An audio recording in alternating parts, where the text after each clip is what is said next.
Well, hello, guys. We're ready for another day of social studies.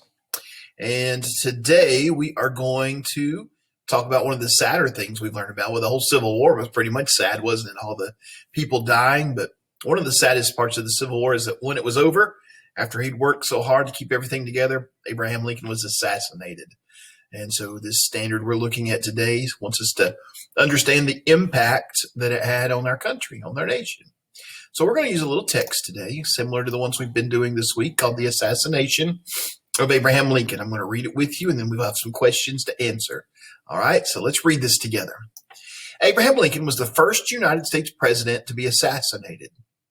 Location: America's 16th president, Abraham Lincoln, was attending a play at the Ford Theater in Washington, D.C.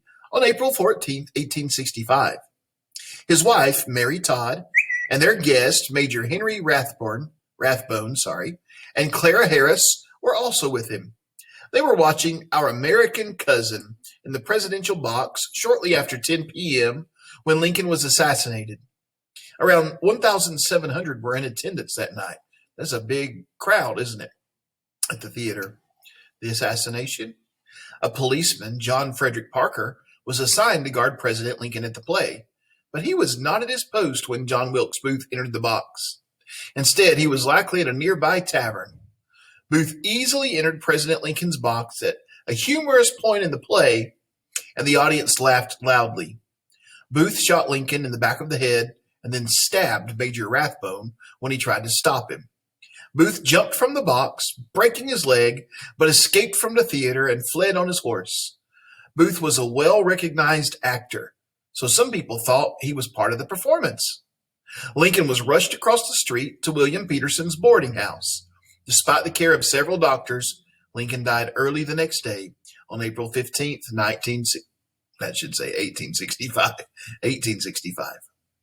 John Wilkes Booth was a famous actor, Confederate sympathizer, and supporter of slavery. This is his motive.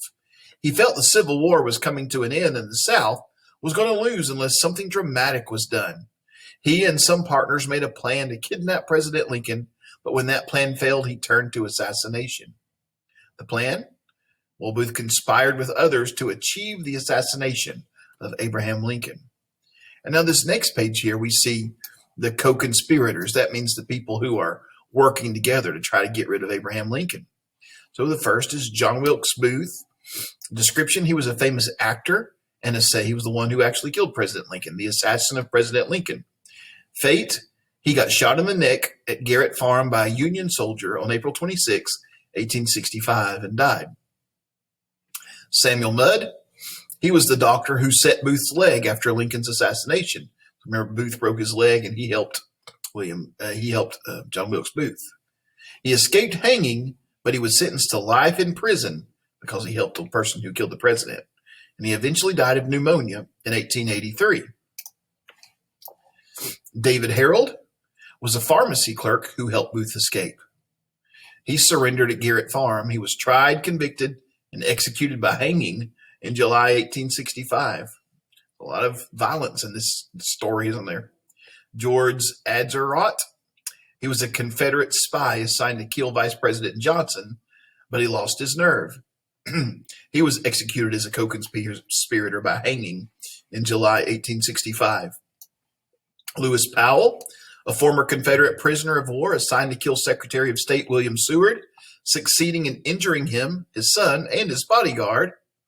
So he was getting the Secretary of State, another government position, part of the president's cabinet. He was executed by hanging too in July of 1865. Michael O'Laughlin, he was a Confederate soldier, and he was tried as a co-conspirator, sentenced to life in prison, and died of yellow fever in 1867. These people did not have good fates that happened to them after they killed the president, did they? It's a lot more. Samuel Arnold was a longtime friend of Booth. He was not in Washington during the assassination, but he was tied to the original plot. He was pardoned by Andrew Johnson, and he survived until 1906 when he died of tuberculosis. Mary Sarat, she owned the boarding house in Washington where the conspirators met. She received the death sentence and was hanged on July 1865, becoming the first woman executed by the United States. John Sarat, that was her husband, Booth's most valuable conspirator. He was a Confederate spy with college education. He was not in Washington during the assassination. He fled the U.S. after the crime, lived in Europe as a fugitive for several years, but he was apprehended in Egypt in 1866, tried by a civilian court, not convicted, and died in 1916. Edmund Spangler. He was a stagehand and a carpenter at Ford's Theater, and he knew Booth well and assisted him. He was found guilty and sentenced to 6 years in prison, but pardoned by President Johnson in 1869. He moved to Maryland and died in 1875. What's the results? Northerners were busy celebrating the victory of the Civil War after Lee's surrender when news of Lincoln's assassination reached them. Celebrations quickly turned to disbelief, shock, angry, and the desire for, it should be anger, I think, and the desire for revenge. Vice President Andrew Johnson was named the United States President. Booth was cornered in a barn south of Washington, D.C., shot in the head. I just said neck and head, I guess, when he refused to surrender. The Ford Theater shut down after the assassination, and the government purchased the building. It was unused for several years until 1968, when it was reopened as a museum and a theater. The presidential box is never used, though. All right, so you want to go back and look at those slides. Oh, I don't want to be in Abraham Lincoln's face. Go back and look at those slides, and you'll need to type in the correct person beside their description. The vice president to Lincoln. You got to know who it was. Go back and read if you need to. Remember on these, you just click. Oh, I'm not in present. I'm in present mode. I can't do it. You just have to click in the box and start typing. Okay. That's all you have to do. Excuse me. Got a cough. There we go. Click in the box and start typing. And make sure you get the right person or the right place or right description for these. These today, you'll just do like you did yesterday. You'll slide your little circle over the right answer. To remind you once again, make sure it's not between two or I'm going to count it wrong.